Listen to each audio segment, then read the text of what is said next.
Halo, saya Devia Natasha Winanda dengan NIM 666120038, kelas 2B dari kelompok 5. Halo, saya Latifa dengan NIM 666120039, kelas 2B, kelompok 5.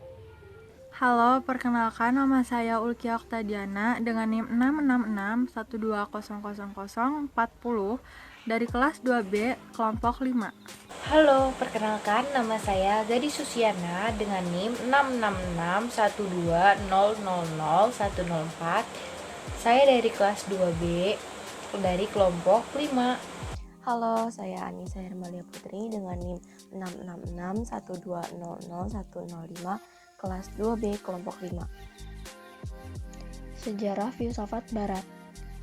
Dalam perkembangan sejarah, filsafat Barat dibagi menjadi 4 tahap periodisasi.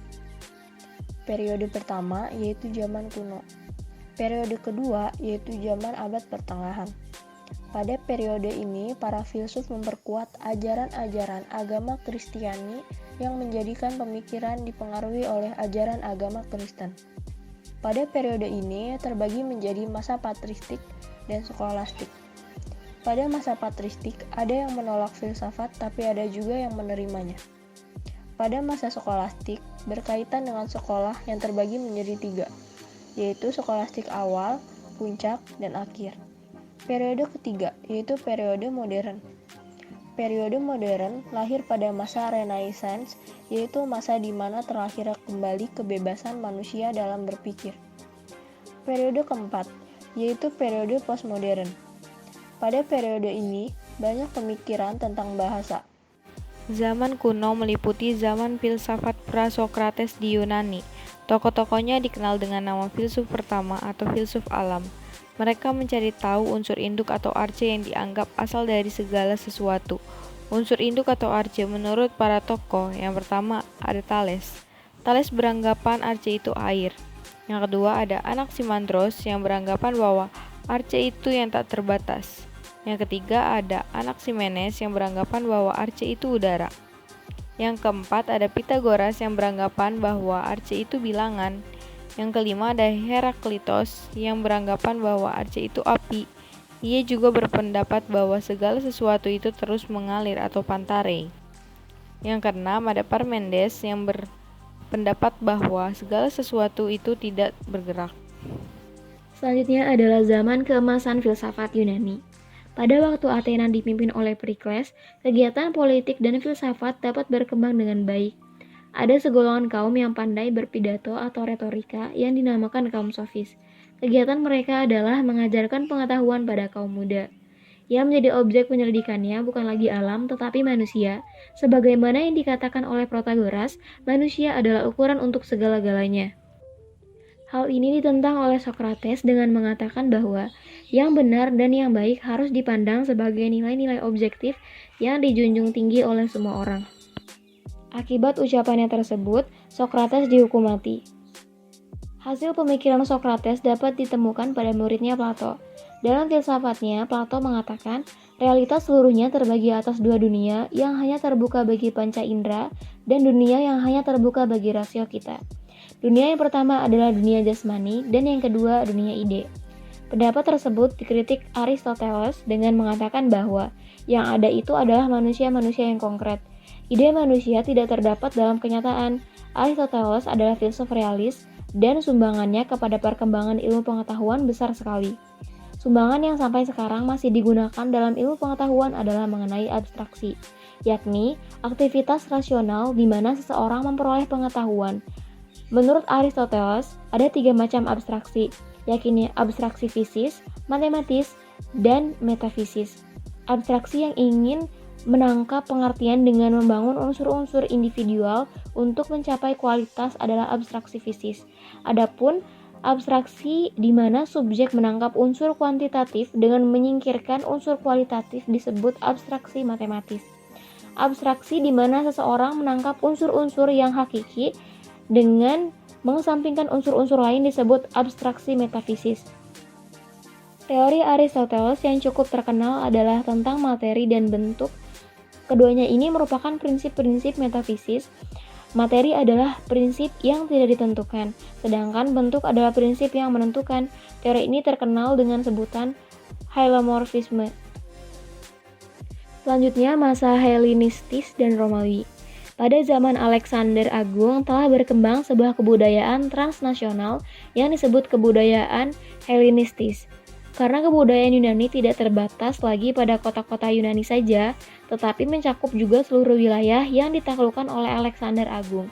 Dalam bidang filsafat, Athena tetap merupakan suatu pusat yang penting, tetapi berkembang pula pusat intelektual lain, terutama kota Alexandria. Jika akhirnya ekspansi Romawi meluas sampai ke wilayah Yunani, itu tidak berarti berakhirnya kebudayaan dan filsafat Yunani, karena Kekaisaran Romawi membuka pintu lebar-lebar untuk menerima warisan kultural Yunani dalam bidang filsafat yang telah berkembang. Namun pada saat itu tidak ada filsuf besar kecuali Plotinus. Pada masa ini muncul beberapa aliran berikut. Yang pertama, Stoicisme. Menurut paham ini, jagat raya ditentukan oleh kuasa-kuasa yang disebut logos. Oleh karena itu, segala kejadian berlangsung menurut ketetapan yang tidak dapat dihindari. Yang kedua, Epikurisme. Segala sesuatu terdiri atas atom-atom yang senantiasa bergerak. Manusia akan bahagia jika mengakui susunan dunia ini tidak boleh takut pada dewa-dewa. Yang ketiga, Skeptisme. Mereka berpikir bahwa bidang teoritis manusia tidak sanggup mencapai kebenaran. Sikap umum mereka adalah kesangsian. Yang keempat yaitu eklektisisme, suatu kecenderungan umum yang mengambil berbagai unsur filsafat dari aliran-aliran lain tanpa berhasil mencapai suatu pemikiran yang sungguh-sungguh. Yang kelima atau yang terakhir yaitu neoplatonisme, yakni paham yang ingin menghidupkan kembali filsafat Plato. Tokohnya adalah Plotinus. Seluruh filsafatnya berkisar pada Allah sebagai yang satu, segala sesuatu berasal dari yang satu dan ingin kembali kepadanya. Pada zaman abad pertengahan, terdapat dua periode patristik dan periode skolastik. Periode patristik berasal dari kata Latin patres yang berarti bapak-bapak gereja. Ialah ahli agama Kristen pada abad permulaan agama Kristen. Periode ini mengalami dua tahap. Yang pertama, permulaan agama Kristen. Setelah mengalami berbagai kesukaran, terutama mengenai filsafat Yunani, maka agama Kristen memantapkan diri, keluar memperkuat gereja, dan ke dalam menetapkan dogma-dogma. Yang kedua, filsafat Agustinus yang merupakan seorang ahli filsafat yang terkenal pada masa patristik. Agustinus melihat dogma-dogma sebagai suatu keseluruhan. Periode skolastik. Periode skolastik berlangsung dari tahun 800 sampai 1500 Masehi. Periode ini dibagi menjadi 3 tahap. Yang pertama, periode skolastik awal pada abad ke-9 sampai 12. Ditandai oleh pembentukan metode yang lahir karena hubungan yang rapat antara agama dan filsafat. Yang tampak pada permulaan ialah persoalan tentang universalia.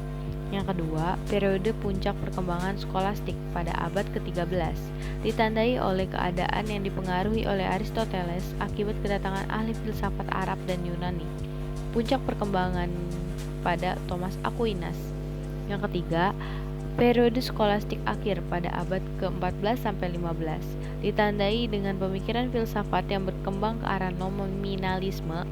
Ialah aliran yang berpendapat bahwa universalisme tidak memberi petunjuk tentang aspek yang sama dan yang umum mengenai adanya sesuatu hal. Zaman modern dimulai dengan masa Renaissance yang berarti kelahiran kembali, yaitu usaha kembali. Usaha untuk menghidupkan kembali kebudayaan klasik atau Yunani Romawi. Pusat perhatian pemikiran tidak lagi kosmos seperti zaman kuno atau Tuhan seperti abad pertengahan, melainkan manusia. Mulai zaman modern inilah manusia dianggap sebagai titik fokus dari kenyataan. Pada abad ke-18, terkenal dengan zaman pencerahan atau Aufklärung dengan munculnya tokoh-tokoh empirisme. Istilah empirisme berasal dari kata Yunani empiria yang berarti pengalaman indrawi. Empirisme memilih pengalaman sebagai sumber utama pengenalan, baik pengalaman lahiriah yang menyangkut dunia maupun pengalaman batiniah yang menyangkut pribadi manusia saja. Postmodernisme merupakan suatu ide baru yang menolak ataupun yang termasuk dari pengembangan suatu ide yang telah ada tentang teori pemikiran masa sebelumnya, yaitu paham modernisme yang mencoba untuk memberikan kritikan-kritikan terhadap modernisme yang dianggap telah gagal dan bertanggung jawab terhadap kehancuran martabat manusia. Postmodernisme merupakan pergeseran ilmu pengetahuan dari ide-ide modern menuju pada suatu ide yang baru yang dibawa oleh postmodernisme itu sendiri. Ilmu pengetahuan bagi postmodernisme bersifat relatif, tidak ada ilmu pengetahuan yang kebenarannya absolut, dan melihat suatu peristiwa tertentu juga ketika ingin menilainya harus dilihat dari segala sisi, tidak hanya terfokus pada satu sisi tertentu. Perbedaan filsafat Barat dan filsafat Timur. Filsafat Barat lahir di Yunani sejak pra-Yunani kuno dan secara tajam mengaktualisasikan pemikiran filsafat di zaman Yunani kuno, sedangkan filsafat Timur lahir dan berkembangnya di sejumlah tempat secara masing-masing seperti di India, Cina, Jepang, Korea, Indonesia, Timur Tengah, Mesir. Filsafat Barat bertolak dari tradisi falsafah Yunani kuno, berpikir rasional, menekankan sifat kritis dan rasional. Manusia adalah penakluk alam. Sedangkan di filsafat Timur bertolak dari kehidupan masyarakat Timur yang menyatu dengan alam. Filsafat Barat mengedepankan rasional, kritis, dan logis. Sedangkan di filsafat Timur itu keselarasan, keseimbangan, berpikir tinggi, sejalan hati dan emosi serta intuisi. Di filsafat Barat, di lingkungan akademik perguruan tinggi atau kelompok-kelompok diskusi hal keilmuan atau akademik. Sedangkan di filsafat Timur, dalam kehidupan sosial keagamaan antara lain ada pada kegiatan ritual-ritual dengan kelompok pemasyarakatan, baik acara duka maupun suka. Di filsafat Barat, kedudukan manusia terpisah dengan alam. Dengan pandangan manusia penguasa alam, maka alam diolah sedemikian rupa secara maksimal untuk mempengaruhi kebutuhan hidup. Sedangkan di filsafat Timur, manusia adalah bagian integral yang tak terpisahkan dengan lingkungan alam.